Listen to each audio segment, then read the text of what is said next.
こんにちは。壊しました。盛大に壊しました。もうやっちゃった。今回はもうやっちゃった動画そのまま載せます。隠すこともできたんですけど、カッコつけるの嫌なんでね、やっちゃったものはやっちゃったで、載せます。iPhone の修理動画なんですけど、完成したんですけど、壊した。壊したやつのね、もう哀れな動画見てください。皆さんこんにちは。今日の動画では iPhone の修理をしたいと思います。僕は iPhone ユーザーではないんですが、なぜかここに基板が壊れた iPhone 6S があります。今回はこちらを修理していきたいと思います。今日はこの中の壊れてしまった基板を交換しちゃいましょう。交換するための基板を中国のサイトから取り寄せました。こんな感じでしっかりとしたプラスチックのケースに入れられて発送されてきました。当ててみると、こんな感じなんですけど、なんかいろいろ CPU とかロジックボードとかいろいろ iPhone の中のパーツが入れれるようなスペースに区切られてますね。なんかこのケース自体一体何なのかなってちょっと疑問に思っちゃいますよね。一応肝心の、ロジックボードが見た目こんな感じになってますね。いや、なんかもうこの時はちょっとどうやってて恥ずかしいですね。サイトでは新品という風に書かれてたんですが、正直なところ出所も不明だし、新品かどうかも、あんまり、定かではないです。考えられるパターンとしては、いつも通り中国の分解業者ですね、iPhone 手に入れて、バラバラに分解してですね、基板とかですね、タッチスクリーンとか、それぞれ個別に販売していって、利益を上げていく。もしくは、よくある最悪なパターンの、テストを落ちしたテストの不合格してしまったパーツを何らかの形で入手して横長化していくっていう感じですかね。正直今回手に入れたロジックボード自体も本当に新品なのかどうかっていうのは、正直わかんないです。でも実際に自分の iPhone が基板が壊れてしまって、どうしても修理が自分でしたいっていうことになると、やっぱりこうやって中国の怪しい業者から手に入れないといけないっていうのが事実ですね。とりあえずやってみましょう。ほんまちゃんとしよう。分解に必要になるのは、この家庭どこにでもあると思うんですが、ドライヤーですね。ドライヤー、暖かくなれば何でもいいです。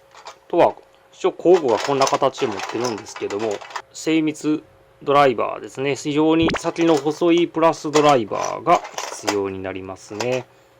こういう、この、なんて言うんですか。名前がわからない。吸盤って言うんですかね。これは、分解キットみたいな感じでまとめて、Amazon とかで売ってますし、で、実際に僕はこれいっぱいこんなにあるのは、何回か画面を交換したんですが、実際スマホの画面をですね、Amazon で出品している業者がこういう分解キットをセットで販売しているものがあるので、こんな感じで集まっちゃったって感じですね。じゃあ、早速、始めてみますか。なんかちょっと、いつも通り、めちゃ汚い机しかないんですけどね。ごめんなさい。今回ざっと流れ立てやっていきますんで、はじめドライヤーで、周り、ここに両面テープみたいな感じで固定されているので、これをどんどんですね、温めていって、柔らかくしていって、画面を取り除いてあげるという工程になります。分解するときに、こんなギターのピックみたいなものを挟んでいくんですけども、細いものであれば、入りやすいんですが、基本、これがプラスチックじゃなくて、ちょっと、アルミっぽいやつを使うと、本体が傷ついてしまうので、なるべく、ちょっと硬くても、プラスチックのやつを使うようにした方がいいと思います。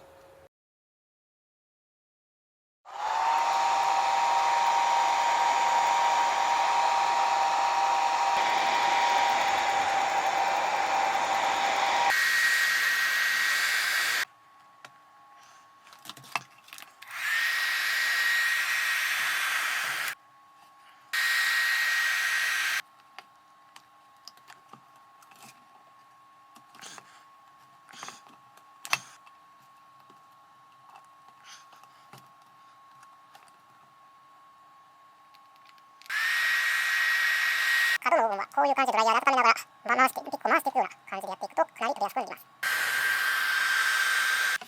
iPhone ほんまに硬い。いやもうちょっと。完成。折って、それじゃあ、感動の瞬間。よいしょ。どっちだっけこっちか。分解完成だ。しんどかった。で、ここの部分がロジックボードなので、今からこれを外していきましょう。ネジはね、きちんとなくさないように、こういう、ちっちゃい容器があったらいいんですけども、そういうところに入れて必ずなくさないようにしましょう。めちゃくちゃ小さいですからね。危ない、なくしまった。磁力があったらいいねんけどな。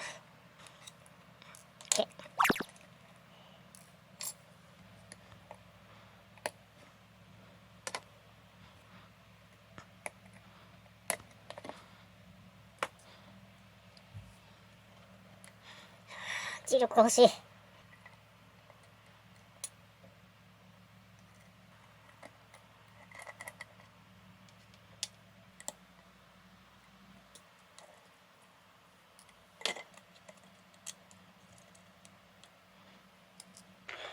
磁力あるやつをもう途中で買ってきた。磁力あるやつ。磁力。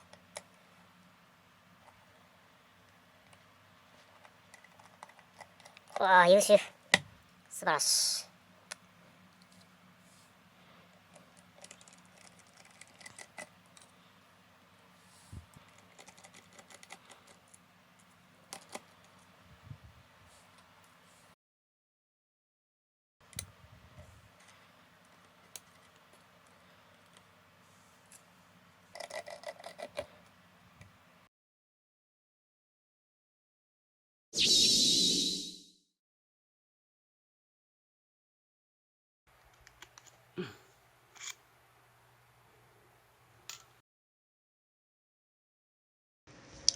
基板を取り外しましたので、今回購入したものと元から入っていたものを2つ比べてみたんですが、今回新品として購入した方がこの64って書いてあったりとか、なんか表面にこれ傷ですかね、傷というか、なんか汚れというかそういうものが、たくさんあって、なんか新品で買った方が汚いという、なんかますます嫌な予感がしてきました。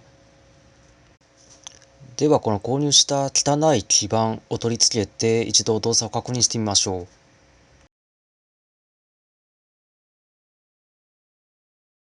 あかんわ。やってしまった。やってしまった。やってしまった。やってしまった。表面カッターで削って金属部分出して接合できるかなと思ったんですけど。いや無理やろ。無理でしたね。電源ボタン死んじゃったよ。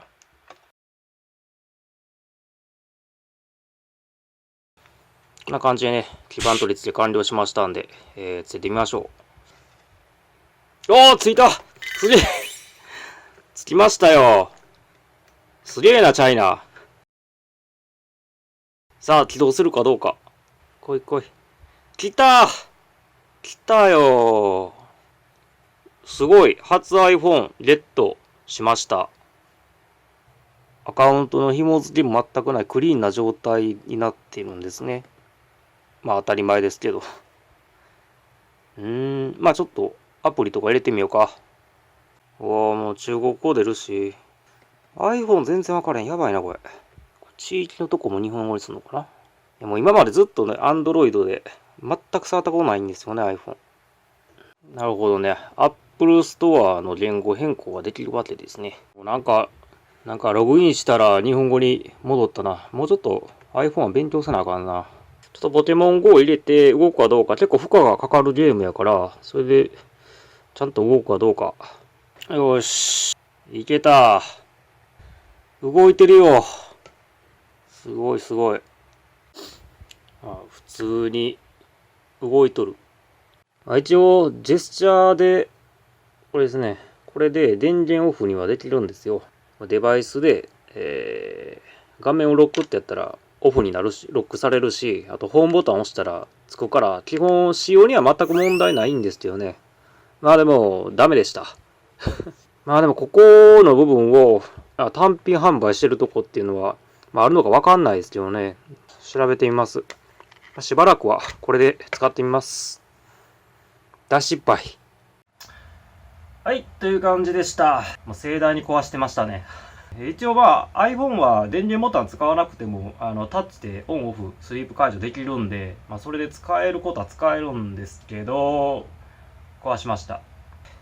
基板自体の交換は成功したんですけども、もし、そうですね、基板壊れた iPhone 持ってたら、修理したいなと思ってる方は、でも、開封するのがね、めちゃくちゃ、ちょっと、Android の他のものに比べるとかなりしんどいんじゃないかなと思いますね。結構ね、中華のファーウェイとかは何回か当ててるんですけど、もう、当てやすさが全く違いますね。iPhone は、硬い印象を持ちました。ファーウェイはね、なんかもうめちゃくちゃ簡単に開くんですけどね。でもiPhone はね、ジャンクで買ったんですよね。基板が壊れてたジャンクなんで、もしかして初めから切れてたのかな。その可能性もあるけど、でも、そうやったとしてもね、チェックしながら分解できなかった僕が悪いっす。はい。いや、マジで、やっちゃった。あとね、初めての iPhone ゲットしました。iPhone 何使おう iPhone。今回は iPhone の基板交換をしてみました。